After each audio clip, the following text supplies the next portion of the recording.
kabundukang malupit. Sikong siko, buwis buhay, pagkamali patay. Ingat lang po sa pagbibiyahe. Dapat syempre kondisyon yung ating mga sasakyan. Check nyo yung inyong mga preno, ang ating mga gulong. Siyempre mahirap na. So, malapit na kami bumaba. So dito kami may lobster na dito.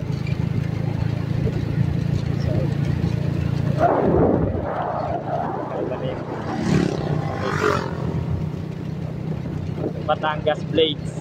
Napakaganda ito talaga, kaibigan.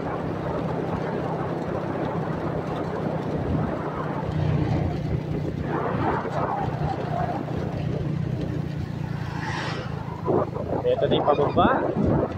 At isang diretsong malupit. Ayan, papakita ko lang. Okay. Nagpasa ko lang ng konti minuto, isang minuto.